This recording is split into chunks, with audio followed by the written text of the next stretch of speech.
नमस्कार। माननीय श्री आलोक शुक्ला एक है जो आईएएस ऑफिसर थे। उनसे ज्यादा होशियार ऑफिसर आज तक दुनिया में नहीं हुआ, छत्तीसगढ़ में तो हुआ ही नहीं।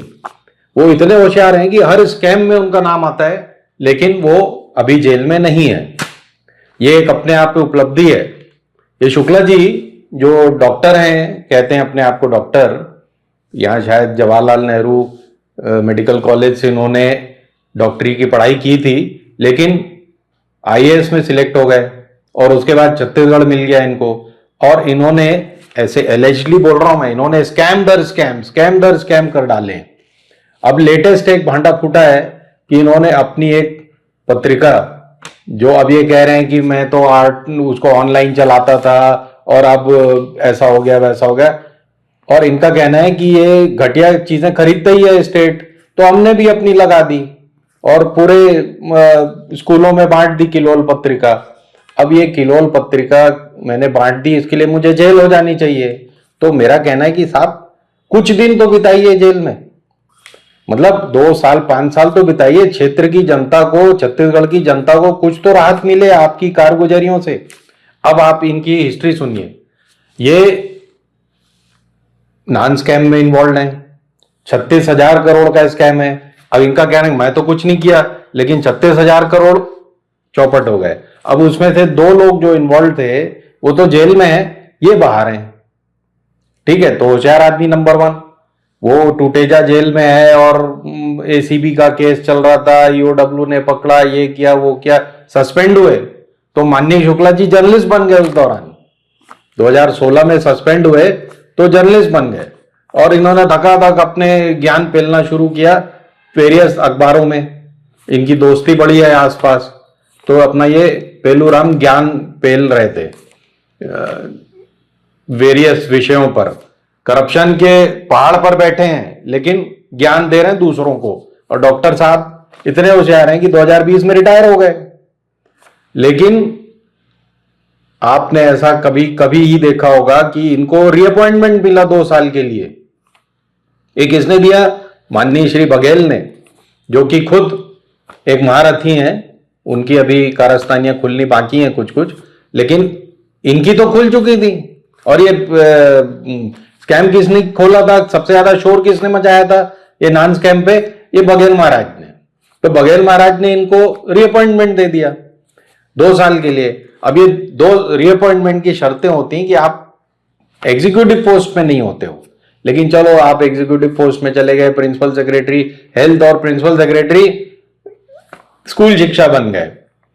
अब आपने क्या किया, स्कूलों को आदेश दे दिया, हर संकुल पे करीब 5,500 संकुल है, एक संकुल में 10 स्कूल होते हैं शायद, तो हर संकुल को 10-10 हजार रुपए दे के किलोल की सदस्यता लो। अब किलोल की सदस्यता ले ली सबने, तो ऐसा करके इनने 4 करोड़ का काम स्कूलों के द्वारा ही करवा दिया। और उस समय स्कूल शिक्षा के ये प्रमुख सचिव थे। अब क्या कह रहे हैं महाराज जी, कह रहे हैं मैंने तो 2016 में ये ऑनलाइन मैगजीन शुरू करी थी, इसके बाद ये एक ट्रस्ट बन गया या सोसाइटी बन गई जिसके कोई दूसरे लोग हैं, मैं तो उसका सिर्फ संस्थापक सदस्य हूं, मेरा कोई लेना देना नहीं है उनसे। लेकिन 2022 में ये जब शिक्षा सचिव थे, तब ये किलोल पत्रिका जो ऑनलाइन थी उसको धड़ाधड़ ऑफलाइन बनाया गया, उसकी मैगजीन निकाली गई और ऑर्डर तुरंत का तुरंत दे दिया गया।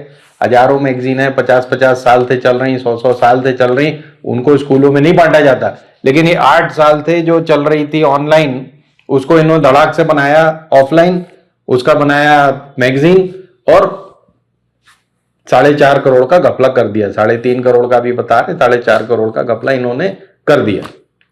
अब इसकी जांच तो होनी ही चाहिए, और जैसा कि वो चाह रहे हैं कुछ शुक्ला जी, उनको जेल भी होनी चाहिए। तीसरा, 2020 में जब ये रिटायर हो गए थे तो ये एक और कांड में फंस गए। उस कांड का नाम था, इन्होंने ढांड साहब के साथ मिलकर एक सोसाइटी बनाई। ढांड साहब भी रिटायर हो गए थे चीफ सेक्रेटरी रहते हुए, उनके साथ मिलकर इन्होंने एक सोसाइटी बनाई थी जिसका नाम था माना में, रायपुर के माना में ये बनी थी, state resource centre based in माना, और एक बनाई थी जिसका नाम है कि physical referral rehabilitation centre, PRRC। ये वेलफेयर, किनके वेलफेयर के लिए? डिसेबल्ड के वेलफेयर के लिए। 1000 करोड़ का घपला इन्होंने कर दिया। और ये 1000 करोड़ का घपला कैसे हुआ?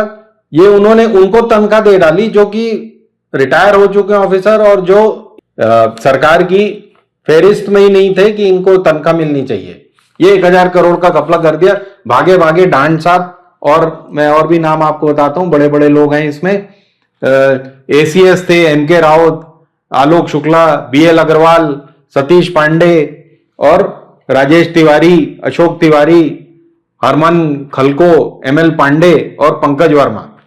और सुनील कुजूर तो थे ही, विवेक डांड और सुनील कुजूर जो चीफ सेक्रेटरी रह चुके हैं दोनों इस स्टेट के, और ये बाकी राउत और ये सारे प्रिंसिपल सेक्रेटरी रह चुके हैं। ये सब नामी गिरामी लोग हैं, इनके खिलाफ आप कुछ साबित नहीं कर सकते।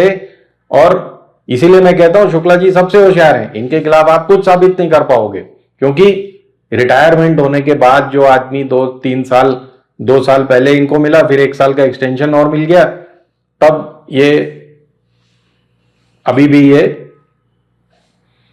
कोई भी काम ऐसा नहीं कर रहे जो कि जनता की सेवा के लिए हो, जो इस प्रदेश के लिए कुछ करता हो। 36,000 करोड़ का वो घपला कर दिया, 1000 करोड़ के घपले में शामिल। और ये मैं state high court, Bilaspur high court की वेबसाइट से पढ़ के सुना रहा हूं इन लोगों के नाम। और जब इन्हें एंटीसिपेटरी बेल मिली थी, ये सारे के सारे दौड़ के वहां गए थे।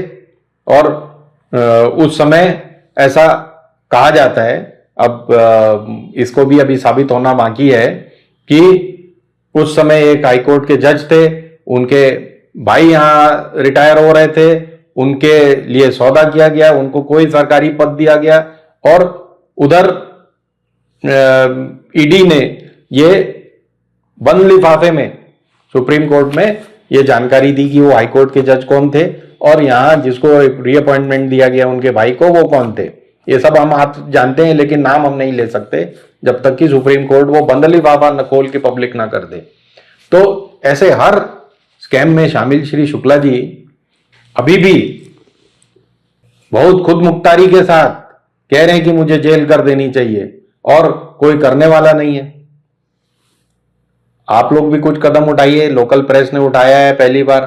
अब आप लोग से मेरा मतलब है, यहां जो अब सत्ता में आए हैं, इन्हीं के टाइम हुए हैं सारे घपले, ये भाजपा के टाइम में ही। तो आप लोग भी कुछ कदम उठाइए और इस प्रदेश को कम से कम करप्शन के ऐसे कगार से मुक्त कराइए। धन्यवाद। हिंदुस्तान जिंदाबाद।